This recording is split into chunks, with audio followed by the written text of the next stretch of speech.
what you really have to do when you start exploring psychedelics is to try and figure out, what's the center of the mandala? What are people talking about? What is it when you arrive on the money? And to my mind, the compound that is most interesting for doing that is DMT. DMT is the most interesting in some ways of the psychedelics because more issues are raised by it than any other. Such issues as, I'll just run over some of them so you get a feeling for it. DMT is the strongest hallucinogen there is. If it's possible to get more loaded than that, I don't want to know about it. And I say so when I'm there. I say, my God, if you can get more loaded than this, keep it away from me. So that's it. It's the strongest. It's also the shortest acting. DMT, when smoked, in most people return you to normal in under 10 minutes. Under 10 minutes.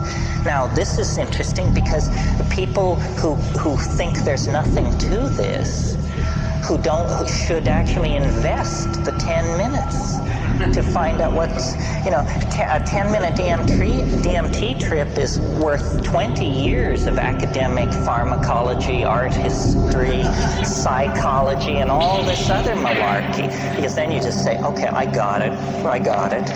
Another very interesting thing about DMT is it occurs naturally in the human brain. Well, now what's going on here?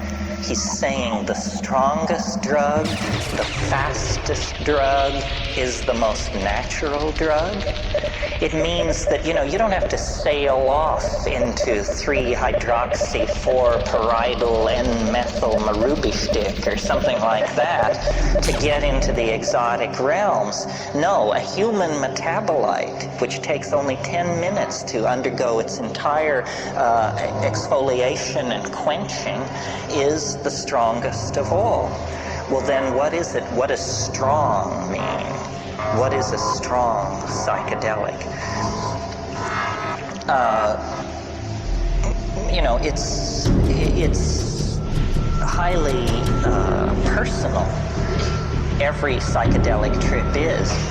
But what happens on DMT for a large number of people, we don't have any statistics, but it is a completely confounding experience. You may have had the expectation, you might think if you had never had a psychedelic experience that it sort of begins like the Bach B minor fugue and goes from there as you rise into the realms of light and union with the deity or something like that. That's not what happens on DMT. What happens on DMT I referred to this morning.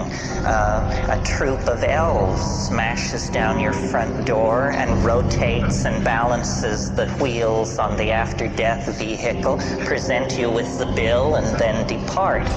And it's completely paradigm shattering. Union with the white light you could handle. An invasion of your apartment by jeweled self-dribbling basketballs from hyperspace that are speaking in demotic Greek is not something that you anticipated and could handle. Sometimes people say, is DMT dangerous? It sounds so crazy. Is it dangerous? The answer is only if you fear death by astonishment.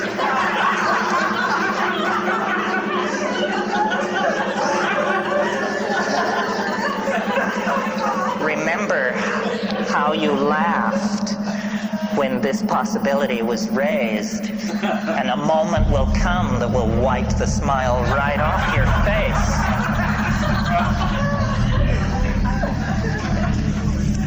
And this death by astonishment thing, one thing about it, let me say a little bit more about it. One thing that endears DMT to me is I like to say it doesn't affect your mind. It doesn't seem to affect your mind. In other words, don't change under the influence of DMT. You don't become a kinder, gentler person. You don't sink into, a line of drool from one corner of your mouth as you sit there twitching. You don't change. What happens is the world is completely replaced.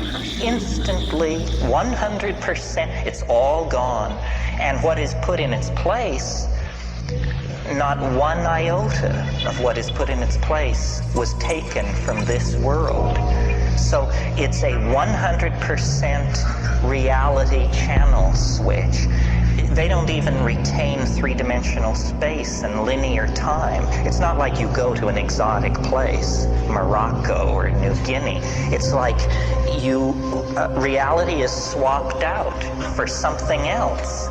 And when you try to say what it is, you realize that language has evolved in this world and it can serve no other.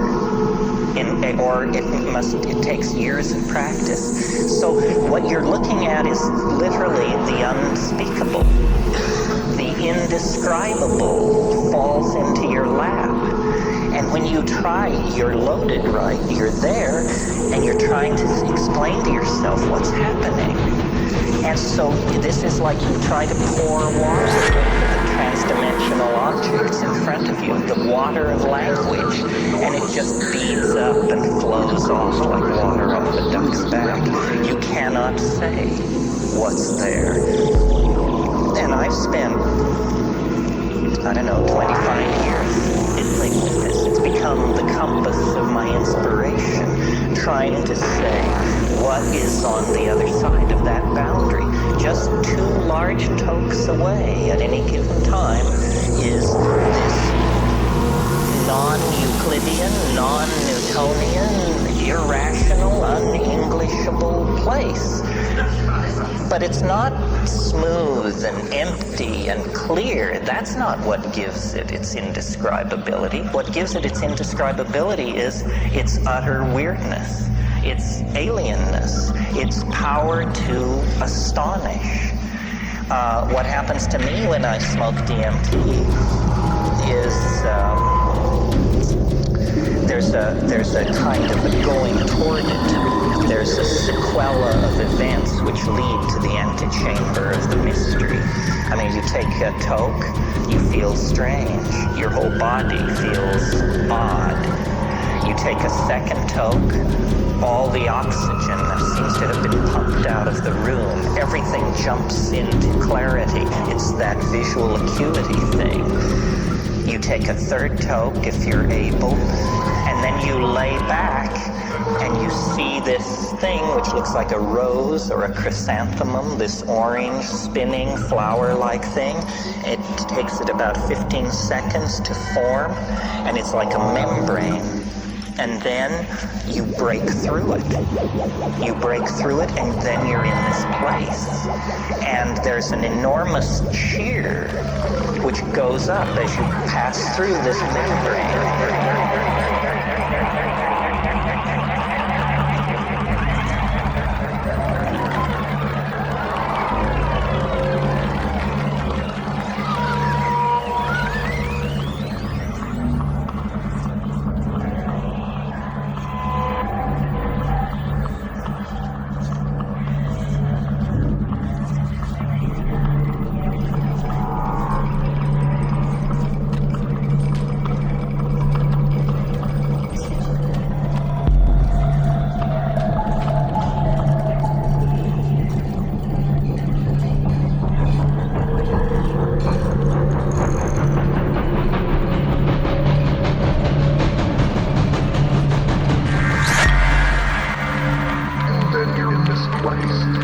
And there's an enormous cheer which goes up as you pass through this membrane.